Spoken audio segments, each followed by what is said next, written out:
votre émission ici on parle sport. Chaque semaine, bien sûr, on revient sur l'actualité. Cette semaine, l'actualité était braquée sur l'équipe nationale de football qui jouait un match important face au Mozambique, une équipe du Mozambique qui occupait également la première place avant ce match avec les Verts. Et donc un match qu'il ne fallait absolument pas rater. On y reviendra dans tous ces aspects dans cette émission. Et avec notre invité tout d'abord qui est avec moi aujourd'hui, c'est Qassem Mahdi, ancien international, ancien joueur du Mouloudia d'Alger, également de l'Entente de Sétif. Qassem Mahdi, merci d'être avec nous. C'est toujours un plaisir de vous recevoir dans le Canal Algérie. Bonjour à toi, Ardouane, et bonjour à Riyad aussi. Le plaisir, il est partagé. C'est toujours un plaisir de partager des émissions de football avec vous. Donc, j'espère que ça se passera bien. Eh bien, on l'espère également. Et vous m'avez devancé, puisque Riyad Belkhadim est avec moi également, mon collègue Riyad Belkhadim, pour parler de football. C'est son dada, si j'ose dire. Violon d'Ingres. Violon d'Ingres, voilà. Bonjour Ardouane. Même si vous ne jouez jamais du violon, je le sais, mais bon. Eh bien, merci Riyad de m'accompagner dans cette émission. On va parler bien sûr de ce match qui nous a procuré tant de joie, tant de sensations dans ce somptueux stade de Tizi Ouzou, stade Aït Ahmed, Hussein Aït Ahmed de Tizi Ouzou, où il y avait un public extraordinaire comme toujours. Et bien sûr, j'allais dire c'est le deuxième homme. Je crois que l'équipe nationale, Qassem Mahdi, a peut-être trouvé son refuge. Après avoir été longtemps au stade Mustafa Chakar de Blida, cette fois, un stade nouveau qui a été inauguré il n'y a pas très longtemps et qui a montré quand même des capacités pour pouvoir booster cette équipe nationale. Bon, je pense qu'il y a une partie du public, c'est vrai, qui fait partie du 12e homme, comme on le dit souvent. Il faut savoir que nous, les Algériens, on a le sang chaud pour le football. Je pense que ça fait partie de toute l'Algérie, d'ailleurs, sur tout le territoire national. Qu'on ait joué à Oran ou qu'on ait joué à Sétif, je pense que ça aurait été un stade plein dans toutes les conditions. Mais je pense que ce stade-là, il nous a procuré des sensations positives au niveau du football. C'est-à-dire que la qualité de la pelouse, elle nous permet d'exprimer le football qu'on aime. C'est-à-dire et pas seulement la pelouse, la structure du stade. Je pense que les joueurs qui jouent au haut niveau, qui font partie de notre équipe nationale, se sont retrouvés dans ce stade parce qu'ils ont l'habitude de produire du football dans des stades qui sont vraiment extraordinaires. Et là, je pense que moi, d'après la dernière déclaration de l'entraîneur de l'Usman, Nabil Mahloul, que j'avais entendu en direct, qui avait dit qu'il avait fait des Coupes du Monde, et notamment celle de Doha, avec des stades extraordinaires, et que le stade de Tizi Ouzou était vraiment un bijou par rapport à... Il n'a rien à envier au stade de la Coupe du Monde. Et je pense que ce qui fait qu'aujourd'hui on arrive à s'exprimer le mieux, je pense que c'est la qualité de la pelouse, qui laisse quand même le football s'exprimer beaucoup plus mieux que, par exemple, ailleurs. C'est exactement ça, c'est ce qu'on a vu hier, d'ailleurs sur certaines phases de jeu, on y reviendra bien sûr tout à l'heure, où la qualité de la pelouse a permis aux joueurs de s'exprimer vraiment de manière spectaculaire, Riyad. Moi, je vais aller dans le même sens que Mahdi, et pour cause, il a cité le Tunisien Mahloul. Moi, je vais citer Mahrez tout simplement dans sa déclaration après le match. Il a dit... il n'a pas voulu froisser, en bon capitaine de la sélection, il n'a pas voulu froisser les supporters oranais ou sétifiens ou constantinois en disant qu'il se sentait bien partout. Mais il y avait quelque chose de particulier dans ce stade. D'abord sa construction et surtout sa pelouse. Il a dit qu'elle est encore meilleure que la première fois où on a joué dessus. Et c'est vous dire, c'est la première fois ils avaient déjà marqué 5 buts, ils avaient bien joué. Et, un bon manieur de ballon comme Qassem Mahdi ne va pas me contredire. Plus la pelouse est excellente, plus les manieurs des caresseurs de ballon s'expriment au maximum. Ouais, surtout que la qualité première chez nous, c'est la qualité technique. Donc si on nous enlève une qualité de terrain, on aura du mal à s'exprimer, ce sera difficile. Quand tu joues surtout contre des équipes africaines, si tu rentres dans leur jeu, c'est-à-dire essayer de rentrer dans la force et dans un autre football qui n'est pas le nôtre, on risque de trouver des difficultés. Mais avant d'aborder l'aspect technique, bien sûr, du match, on parle d'ambiance, on voit ces images quand même exceptionnelles. On voit un public composé d'enfants, de femmes, de jeunes, de moins jeunes. C'est une soirée particulière. C'est une fête, c'est une véritable fête du football. Regardez la belle image qu'on a vue du ciel du stade Hussein Ait Ahmed de Tizi Ouzou. Oui, c'est sûr. Quand on voit ces images-là, le stade, c'est un bijou, hein. Avant tout, un stade, c'est un lieu, c'est un spectacle. Donc aujourd'hui, quand tu vas au stade, ça te permet de voir un beau spectacle. Et surtout, il y a une chose qui était particulière hier, à Ramadan, c'est-à-dire qu'en pleine soirée, pendant le Ramadan, je pense que tout le monde avait envie d'aller au stade. Et c'est chaleureux. Hier, on a vu vraiment un public chaleureux. C'est chaleureux, on reste un peu dans l'ambiance, bien sûr, de ce match. Avant le match, il y avait une ambiance particulière à Tizi Ouzou. Les supporters sont venus d'un peu partout du territoire national, d'Alger, d'Oran, de Constantine, de Annaba, et même du sud. Et ils sont venus pour supporter l'équipe nationale. Et moi, je lui ai proposé justement de voir des images avant le match, c'était le moment de l'iftar, du Ramadan, et je vous propose justement de voir ces images qui vont justement nous être proposées. En fait, la communion, elle a commencé avant le match. La ville de Tizi Ouzou et toute la wilaya a prouvé, encore une fois, s'il fallait le prouver, qu'elle savait recevoir et accueillir tous les concitoyens, les compatriotes qui arrivent des quatre coins du pays. Et il y a eu, peut-être, sans exagérer, une des plus grandes table de iftar du Ramadan. Je ne me rappelle plus le nombre de repas. Il y en a eu 5000 au niveau de Tizi Centre, 5000 repas. Et nos journalistes, nos reporters étaient sur place et ils nous ont rapporté justement des images qu'on va voir dans un tout petit instant. Ça montre la communion qu'il y a eu avant le match. Un public qui est venu, qui était déterminé justement à soutenir de manière très forte ces joueurs, parce qu'ils savaient que c'était un match très très important pour les Verts, puisque, comme on dit, c'était une marche à ne pas rater. Moi, ce qui m'a frappé, je vais être honnête. Alors, on a les images justement. Voilà, ça c'était juste avant l'iftar. Hein. Juste avant l'iftar. Regardez comme c'était bien organisé. Tout était fin prêt pour accueillir. Dans les grands boulevards de Tizi Ouzou, à l'entrée, pas loin du stade également. Il faut vraiment rendre hommage, surtout aux autorités de la ville, de la wilaya de Tizi Ouzou, qui ont. Et en famille. Regardez. C'était une fête. C'est une fête, hein, c'est des belles images.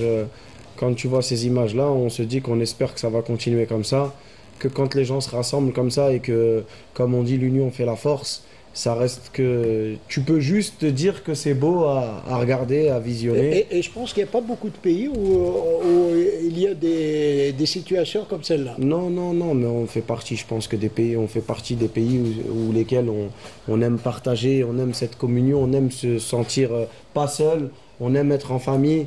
Et aujourd'hui, quand tu vois des images comme ça, tu vois que on n'est qu'une seule famille en vérité. Et en plus de ça, le dessert a été avec, puisque la victoire 5-1. Et il était copieux. Le dessert. Non, ce que je voulais dire tout à l'heure, et j'avais pas fini ma phrase, les images ont été lancées par notre réalisatrice, Rafiqa Amran. Quand on pense supporter, quand on pense football, tout de suite on imagine bousculade, hooliganisme, violence. C'est les choses qui malheureusement gangrènent le football depuis très longtemps. Quand on voit ce genre d'image, et il faut... les forces de sécurité n'avaient même pas besoin de gérer plus de 50 000 personnes mardi soir. Le stade était plein. Le stade était archi-comble. Et les gens ont dîné, ils ont mangé le ftor en communion à l'extérieur, aux abords du stade. Certains même sur les gradins, on a vu pour l'anecdote, certains rentraient avec une marmite de bouzelouf, d'autres avec du mtououm, et partager tout cela en convivialité avant ce match. Et c'est pour ça qu'on a dit qu'il y avait une fête avant et une fête pendant et après ce match. Et puis après, bien sûr, le grand moment, c'est le moment du match. Comment on se sent en tant que joueur, puisque vous l'avez été, vous avez même été sélectionné, comment on se sent dans des conditions comme celle-là avant un match? Bah, on est boosté, on a envie de prouver. Limite, j'ai envie de dire que même si tu es endormi, tu n'as pas le choix de te réveiller parce que c'est des sensations peut-être que tu revivras jamais. Jouer dans un tel stade avec un tel public, dans de telles conditions, il y a des gens pour qui peut-être ça sera la dernière. Donc ces moments-là, il faut les vivre. Je pense que ceux qui les vivent, ils sont mieux placés pour le dire, mais je pense que c'est des moments qu'il faut vivre, qu'on ne peut pas oublier.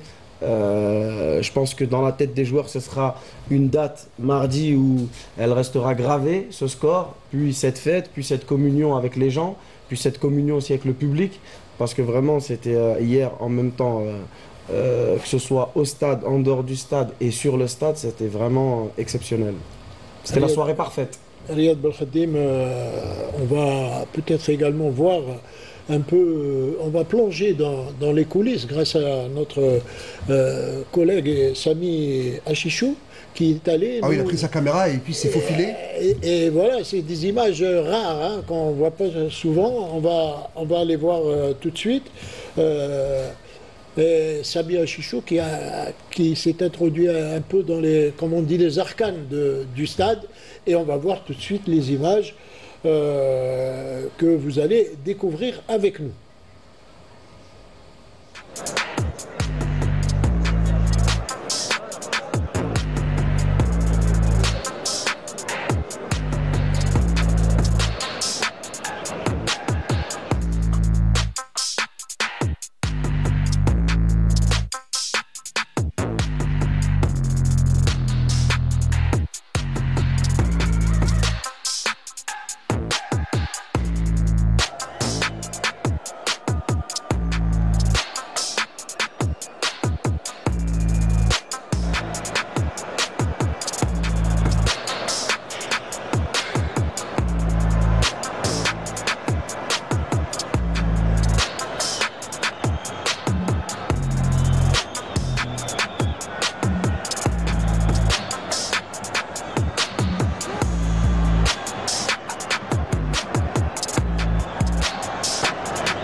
Le vestiaire, la reconnaissance du terrain, le stade qui commence à se remplir progressivement et la reconnaissance du terrain, vous en savez quelque chose.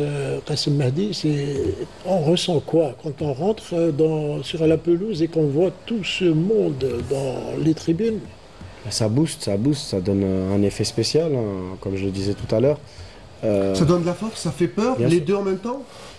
Ça dépend du caractère du joueur, ça peut faire peur et ça peut donner en même temps de la force.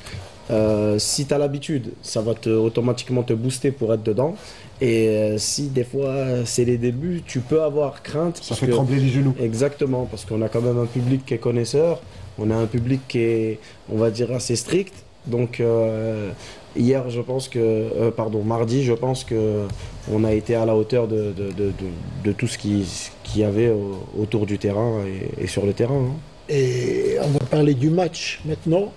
Le match, tout le monde l'attendait. On attendait tous avec grande impatience, voire curiosité, l'équipe que Vladimir Petkovic allait présenter d'entrée sur le terrain. Et moi, je ne vous cache pas que j'ai été surpris, mais après, agréablement, parce que après coup, on se rend compte que cet entraîneur a une vision exceptionnelle. Il a quand même changé 3 joueurs. Par rapport au match aller. Bon, à droite, il y a eu Hadjam qui a remplacé Attal. Au milieu, il y a eu Chaibi. Et Kondoussi également au milieu. Un secteur de jeu très important. À la place de Zorgan et de... Attal et Chaibi à la place de... Chaibi à la place de... Benzia. Celui qui a marqué le Benzia. superbe but face à la prise. Benzia. Mais Benzia. Allez-y. la petite parenthèse que j'aimerais, bon, c'est un avis personnel, hein, à la Kolihal. Je pense que le facteur du milieu de terrain, on n'a toujours pas trouvé le bon trio qui était vraiment le trio titulaire sur lequel Il y s'appuyer. a l'absence de Ben Nasser également. Il y a l'absence de Benasser, il y a l'absence de Zerouki, De Aouar. Donc, on n'a toujours pas encore. Bon, on est tous unanimes que quand l'équipe, même avant de la savoir, on sait à peu près que Ben Sebaini va jouer Mamandi dans l'axe, Attal à gauche, Attal à droite, avec Nouri à gauche. En général, c'était Zerouki, Benasser, Aouar. Aujourd'hui, c'est des nouveaux visages qui ont fait plaisir. Je veux dire que même entre le match au Botswana et celui de mardi, il y a quand même 2 changements au niveau du milieu de terrain. Donc aujourd'hui, je pense que dans la tête de l'entraîneur, il n'a toujours pas encore ce trio. Mais moi, avant qu'on va le résumer, je vais vous donner raison, et c'est même Petkovic qui vous donne raison, parce que vous parliez de trio du milieu. Parce qu'il faut, c'est une triplette qui fonctionne ensemble. Exactement. Lui a dit, j'ai beaucoup d'absents qui sont titulaires en puissance, et ça me complique encore plus la tâche et les choix. Ce match, c'est des satisfactions et peut-être aussi encore des interrogations. Mais on peut dire également aussi qu'aujourd'hui, il s'est rendu compte qu'il a désormais le choix du roi, comme on dit, parce qu'il a des doubleurs qui peuvent tenir leur rôle aussi bien que les titulaires. Est-ce qu'on peut dire ça comme des doublures? Parce qu'aujourd'hui, quand tu vois la prestation... Voilà, c'est ça ce que je voulais dire. Quand tu vois la prestation de certains sur le dernier match contre le Mozambique, ça laisse à réfléchir et à se dire est-ce que c'est pas des titulaires? Parce que, bon, même si personnellement on en parlait tout à l'heure un peu en parallèle, je ne suis pas encore convaincu qu'on ait encore ce match référence par rapport à l'équipe nationale actuellement. Vous pensez à la qualité de l'adversaire? C'est-à-dire que la qualité de l'adversaire, aujourd'hui, on n'a pas vu encore au niveau, sur le continent africain, on n'a pas encore testé une équipe comme l'Égypte ou actuellement qui fonctionne, comme le Sénégal, comme le Mali, comme le Maroc. On n'a pas encore ce match référence. Mais aujourd'hui, on dit, non seulement on dit, mais on voit qu'il n'y a plus d'équipe faible en Afrique. C'est vrai qu'il y a peut-être des écarts de niveau, mais quand vous jouez avec n'importe quelle équipe africaine, vous avez toujours des difficultés à vous imposer. Aujourd'hui, le football africain, c'est vrai qu'il n'y a plus beaucoup comme avant, de différence entre certaines nations et d'autres. Mais on reste quand même une nation qui est importante. L'Algérie est parmi les plus grandes nations du football africain. Aujourd'hui, quand tu joues l'Algérie, c'est pas comme si tu jouais avec tout le respect, par exemple le Botswana ou la Somalie.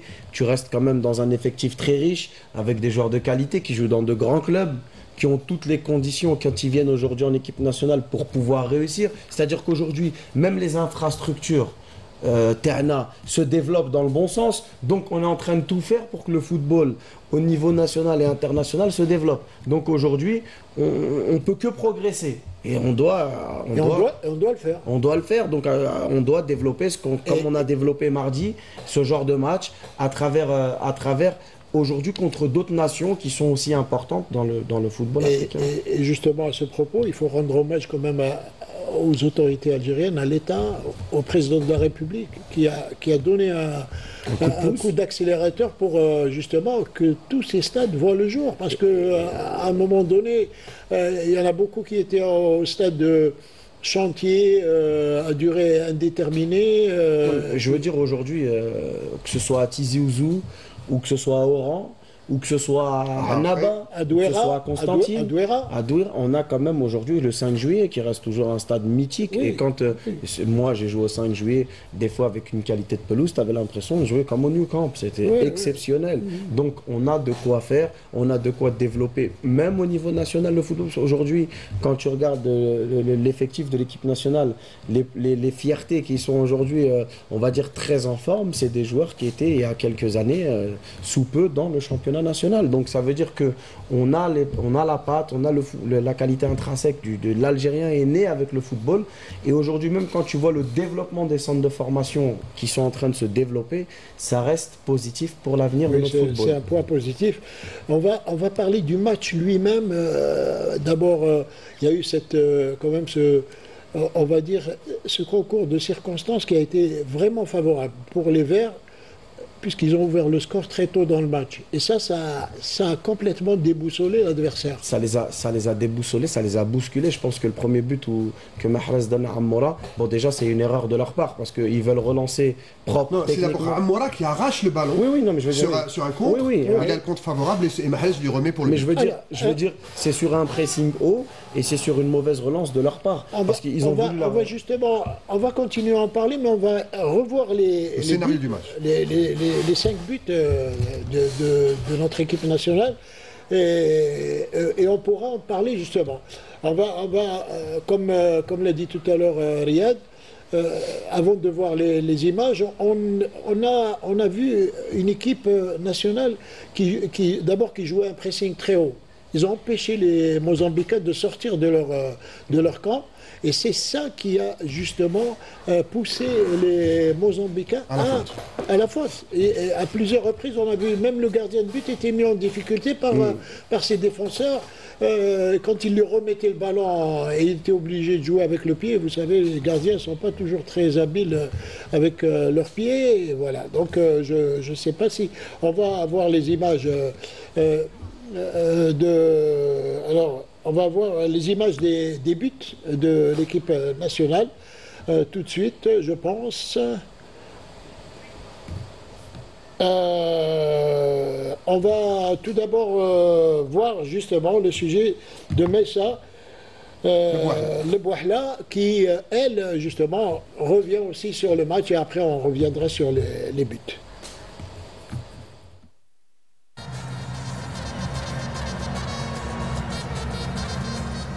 Le public de Tizi Ouzou a vécu une soirée ramadanesque unique. L'équipe nationale algérienne a su marquer les esprits en s'imposant avec autorité face au Mozambique 5-1 lors de la 6e journée des éliminatoires de la Coupe du Monde 2026. Un succès net et sans bavure qui place les Verts en position idéale pour la suite de la compétition. Dès les premiers instants, l'Algérie a imposé un pressing intense. Réono au milieu de terrain, Hicham Boudaoui a dicté le tempo et c'est logiquement que l'ouverture du score est arrivée dès la 8e minute de jeu. Après une récupération haute, Amoura combine avec Mahrez, avant de conclure d'une frappe imparable. L'attaquant déjà double buteur face au Botswana quelques jours plus tôt, confirmait ainsi sa grande forme.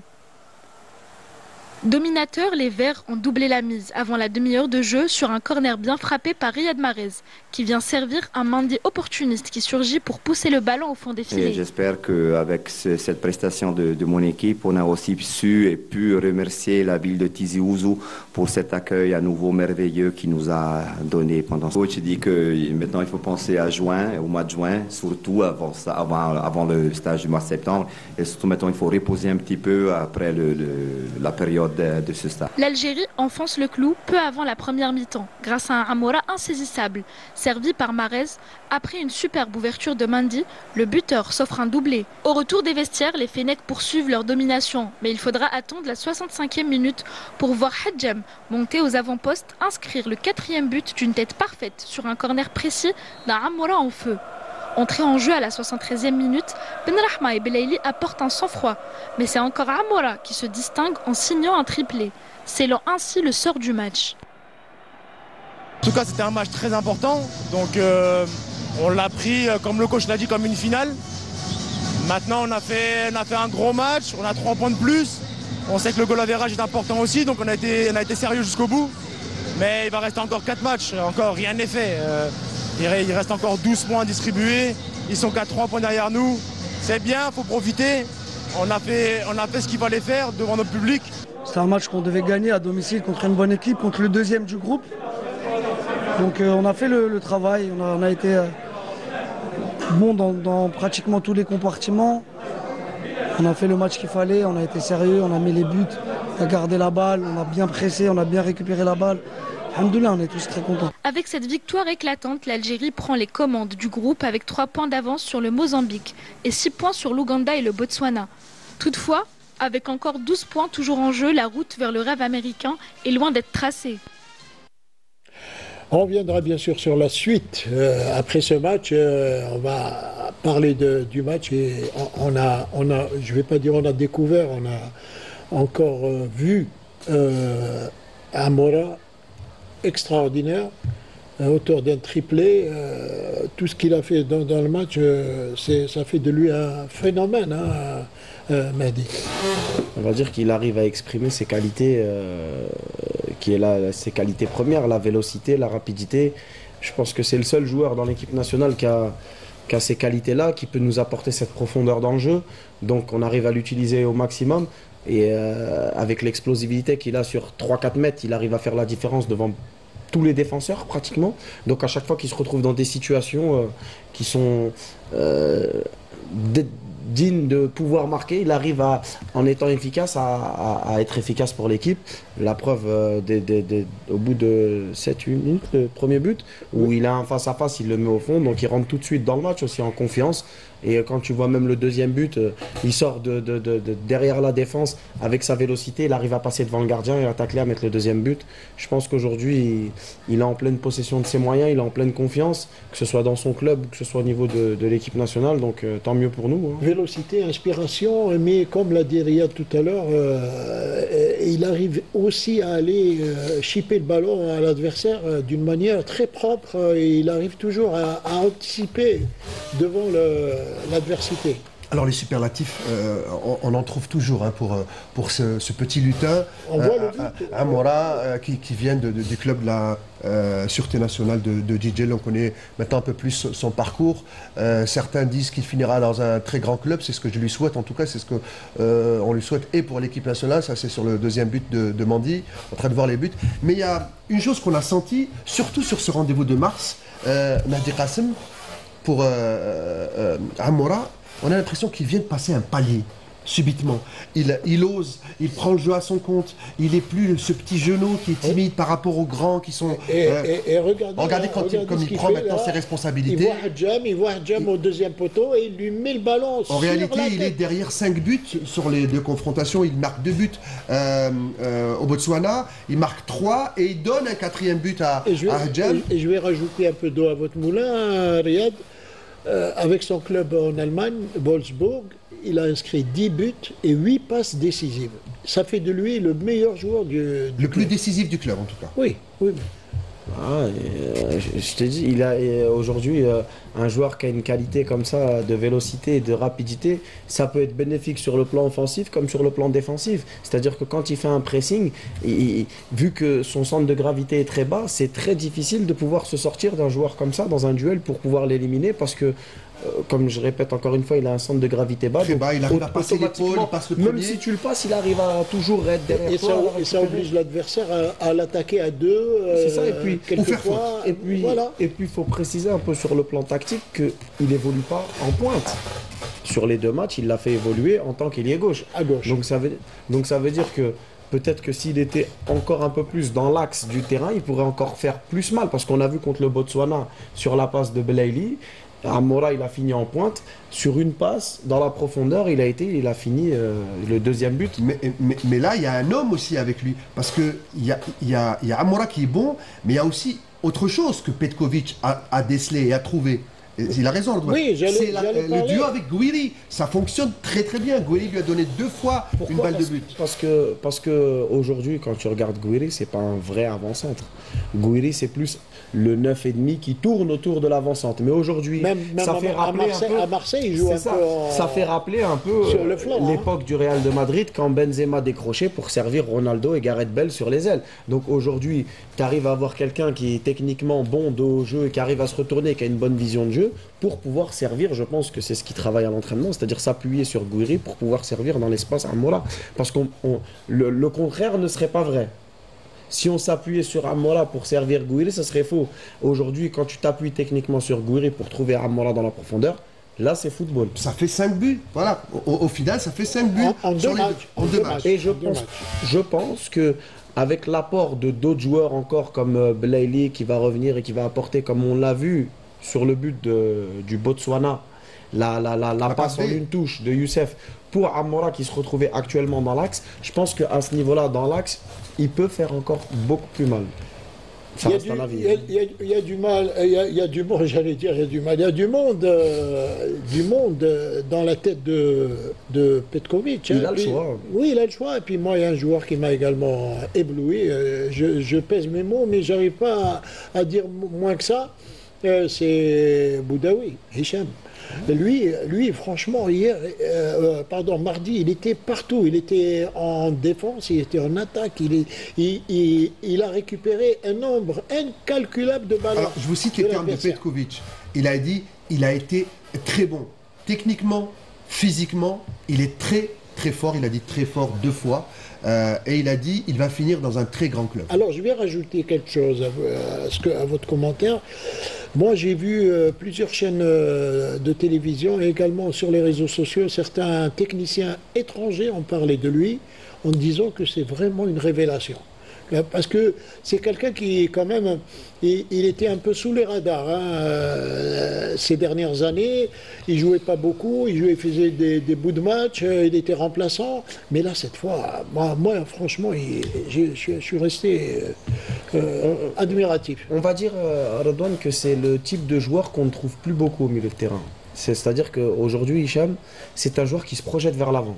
C'est-à-dire qu'il t'apporte toujours ce surplus, comme à l'époque on avait un peu Fegouli, quand il était au milieu de terrain, qui venait dédoubler sur le côté, qui t'apportait ce plus sur le plan offensif. Hicham, c'est la même chose. Hicham, c'est un joueur qui se projette facilement vers l'avant, qui a la faculté physique à le laisser à l'aise pour faire ses courses vers l'avant, des lignes directes qui vont faciliter le jeu pour nous. C'est-à-dire que quand tu as un Mahrez qui est plus arrêté, et quand tu as Boudaoui qui lui fait des appels dans le dos de la défense, ça devient plus facile pour le joueur qui est balle au pied. C'est-à-dire il trouve plusieurs solutions autour de lui. Aujourd'hui, Hicham, c'est vraiment le milieu de terrain moderne, c'est-à-dire le box-to-box, comme il disait un peu dans le football anglais avant, qui se projette facilement vers l'avant et qui t'apporte toujours cette facilité à trouver des solutions plus faciles.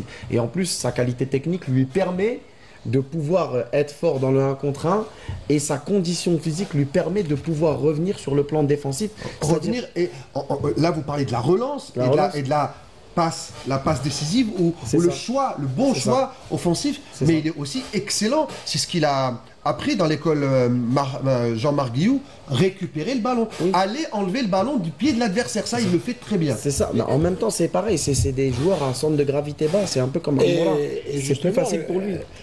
Vous faites bien d'en parler, Boudaoui, tout comme Amoura, c'est des joueurs qui ont été formés localement, ce qui veut dire que quand on veut, on peut. Oui, les clubs ne font pas pour le moment grand-chose dans ce domaine, mais quand on veut, on peut. Il y a des clubs qui le font. Bah oui, même Rami Ben Sebaini, c'est un produit de chez nous, Belaïli, Kendoussi, il y a 2 ans il était à Sétif, à l'entente, Amoura pareil. 2 ans et demi, il était à l'entente. Youssef, l'année dernière, il était au Mouloudia. C'est des joueurs qui sont formés ici, c'est des joueurs qui ont une formation ici. C'est pour ça que je dis et je répète que avec un peu plus de travail, avec un peu plus de sérieux, on peut faire beaucoup de choses, même au niveau national, au niveau de notre football à nous, qui peuvent permettre d'apporter un plus dans les choix du sélectionneur national. Et le sélectionneur national, merci de la transition, Vladimir Petkovic, aujourd'hui, qui est en train de démontrer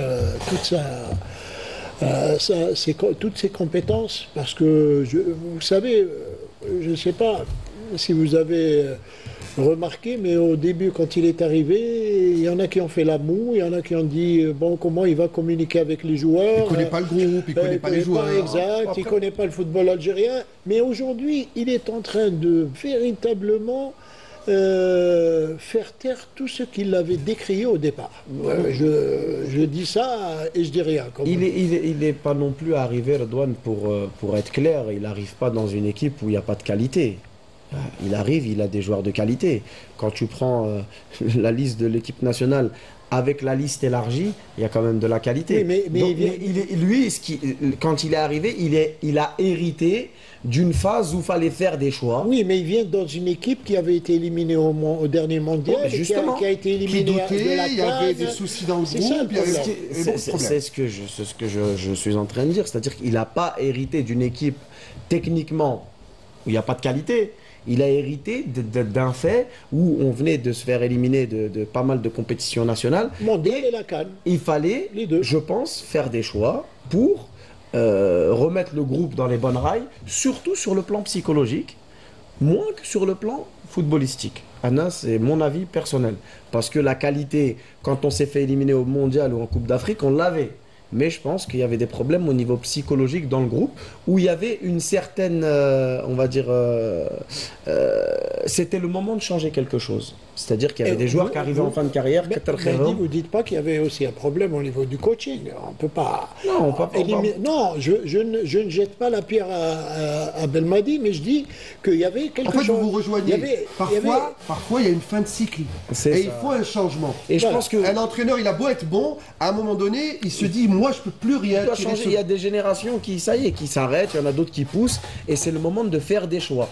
Et je pense que lui, quand il est arrivé, c'était le moment de faire ses choix. Et je pense que tout le monde était unanime à cette réflexion-là. Et je pense qu'on l'a poussé dans cette voie pour qu'il puisse faire ses choix. On lui a donné l'équipe, on lui a donné les moyens, on lui a donné... Parce qu'il a vu aussi les premières sélections qu'il a faites, il a appelé quand même certains joueurs qui aujourd'hui ne sont plus là. Donc, il a vu mentalement... Parce que nous, on voit ça de l'extérieur. Oui, à Bakrar, qu'on ne revoit plus, par exemple, il avait appelé au début. Oui, mais il a passé en revue un certain nombre de joueurs. Et il y en a qui... Et il y a même des joueurs qui étaient là, qui faisaient partie de l'élimination de la Coupe du Monde, de la Coupe d'Afrique, qu'il a rappelé lui au départ et qu'aujourd'hui, on ne voit plus. Nous, ce qu'on voit, c'est d'un terme extérieur. Mais lui, il vit ça de l'intérieur. C'est-à-dire qu'il les voit au matin, il les voit au petit déjeuner, il les voit tout le temps. Il vit avec eux, donc il a... Même un autre aspect sur le plan mental qui est très important dans la vie d'un groupe, qui fait que des fois, tu peux avoir moins de qualité technique, mais tu as un groupe qui vit bien et tu peux en tirer plus de résultats positifs. Alors, Vladimir Petkovic également, c'est quand même une bonne vision. Même on a vu sur le plan tactique, on a vu de très très bonnes choses, que ce soit au Botswana quand ils ont joué le match d'avant, ou cette fois-ci, comme vous l'avez dit d'ailleurs tout à l'heure, on va dire cette facilité, cette faculté d'aller presser très haut l'adversaire, c'est pas venu spontanément. Non, c'est une physionomie. C'est des consignes qui ont été données. Il est en train d'imposer sa patte à lui, c'est-à-dire que chaque entraîneur a une physionomie du football. Il y en a qui préfèrent rester attendre l'adversaire, il y en a d'autres qui préfèrent presser, il y en a qui aiment la possession de balle, il y en a d'autres qui préfèrent jouer sur les erreurs de l'adversaire. Des fois, il joue avec une défense à 3, des fois, il joue avec... Tous les matchs ne se ressemblent pas, Redouane. Donc on met un entraîneur pour ce genre de choses. Aujourd'hui, quand tu vas jouer au Botswana dans des conditions qui sont différentes que le match de mardi, où tu joues après le Ftor à 22h dans une pelouse magnifique, tous les matchs ne se ressemblent pas dans le football. C'est pour ça qu'il y a un staff qui est fait pour ça. Il y a un staff technique, il y a un préparateur physique, il y a l'entraîneur. L'entraîneur, c'est la vision qui est son point fort. Aujourd'hui, c'est pour ça que les staffs sont élargis, parce qu'il y a plusieurs choses à gérer. Mais aujourd'hui, je pense qu'il est en train d'essayer d'installer sa patte et d'instaurer autre chose par rapport à ce que nous, on voyait avant. Et ça a l'air d'être bénéfique pour l'instant pour l'équipe nationale, et on souhaite que ça reste comme ça. Et ce qui veut dire également qu'avoir des joueurs de talent, ça ne suffit pas.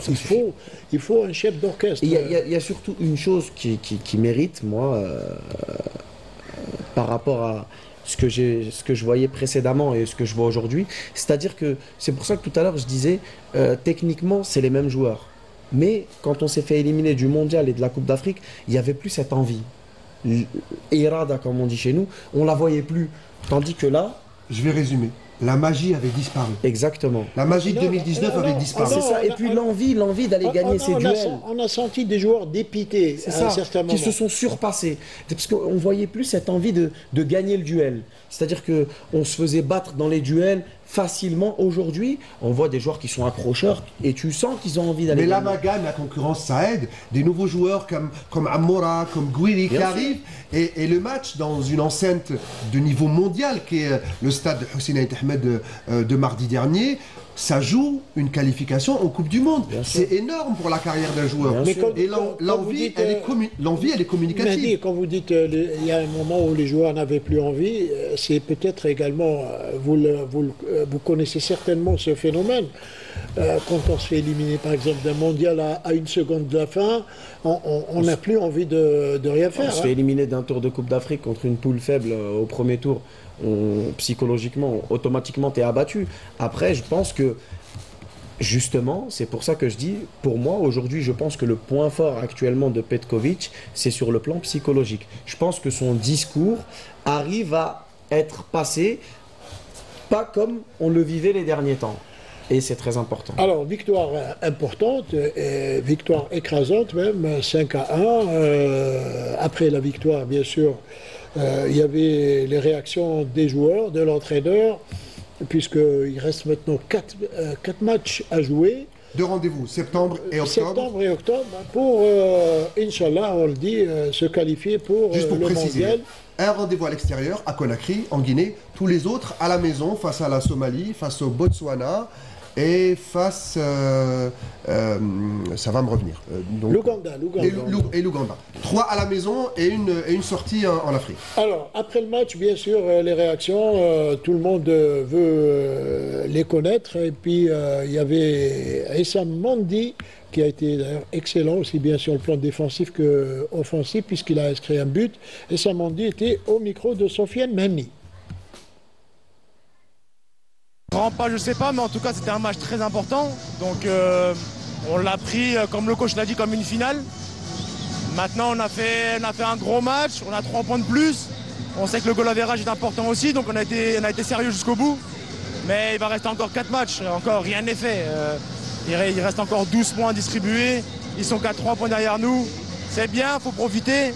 On a fait ce qu'il fallait faire devant notre public. On a 6 points sur 6 sur ce rassemblement. Donc on va profiter de ça et réattaquer en septembre contre le Botswana et la Guinée, je crois. Donc rien n'est fait encore. On savoure, certes, mais rien n'est fait. Voilà, c'est clair, on reste quand même... les pieds sur terre, juste vous les corriger, hein, on sort 2 fois. On sort en Somalie et en Guinée. Voilà. Rester humble et surtout toujours prudent. On ne sait jamais ce qui peut se passer. C'est sûr, on n'est pas à l'abri dans le football d'une surprise.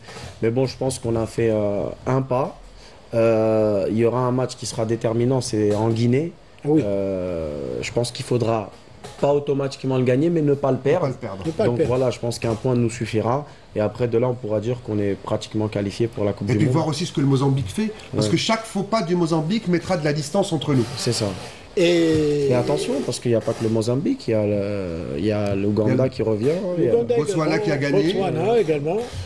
Il y a, comme le dit récemment dit, il faut retenir les leçons du passé. C'est ça, c'est ça. Il ne faut jamais se gargariser avec des succès, même si c'est vraiment un succès. Otto Ekambe est encore dans les mémoires. Éclatant. Oui, Otto Ekambe et l'équipe du Cameroun, et même lors de la CAN, comme le disait Madi, dans un groupe qu'on disait faible, et on sort par la petite porte.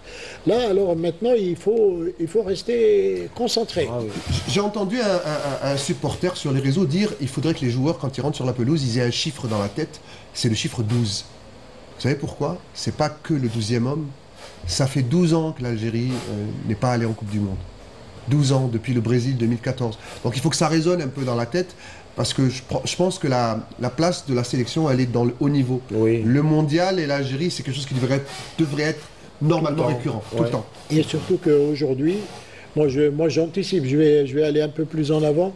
Aujourd'hui, moi je pense qu'on a une équipe qui peut faire bonne figure en Coupe du Monde. Oui, et je pense qu'on pourra même avoir des matchs beaucoup plus faciles que contre les continents européens que contre les continents africains. L'Afrique. Ouais. Et nous, quand on joue en Coupe du Monde, on peut aller même jusqu'en demi sans jouer au Catenaccio. Oui. Et je me comprends. Tout à fait, oui. Alors, en tout cas, comme l'a dit Essa Mandi, maintenant il faut prendre du recul et également oublier, même si c'est une belle victoire, oublier ces matchs et aller de l'avant. Bien sûr, il faut penser à l'avenir maintenant.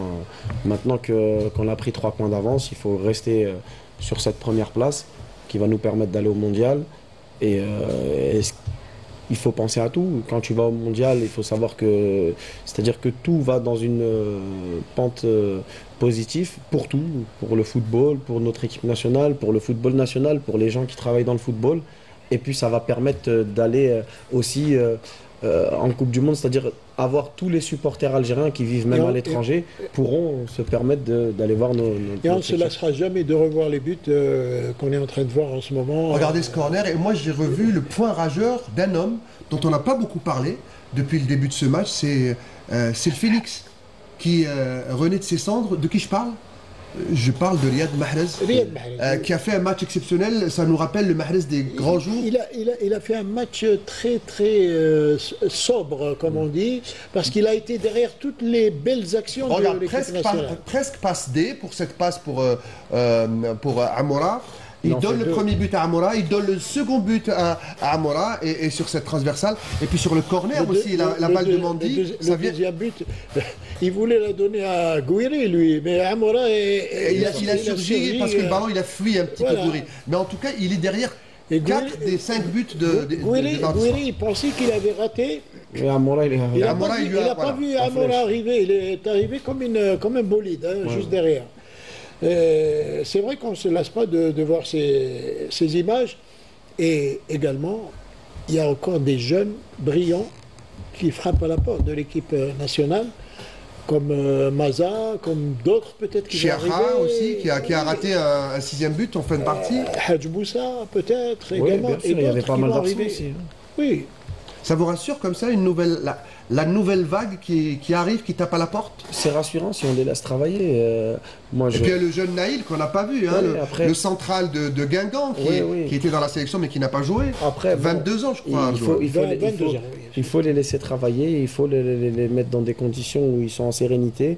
Et le plus important, je répète encore, c'est que j'espère qu'on va pouvoir avoir un match référence pour pouvoir s'appuyer sur ce genre de match. Parce que c'est très important pour le nouveau sélectionneur de pouvoir s'appuyer sur un match référence. Une fois qu'on se sera vraiment appuyé sur un match référence... Et le match référence, ce sera lors de la CAN. Oui, voilà. La prochaine CAN, où on a également beaucoup de chance. Bien sûr. On a toutes les raisons d'espérer de voir notre équipe nationale. Parce que j'ai vu les autres adversaires... certains adversaires... Qui ont peiné.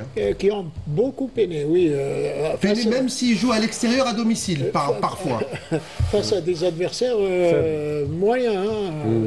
On a vu ça.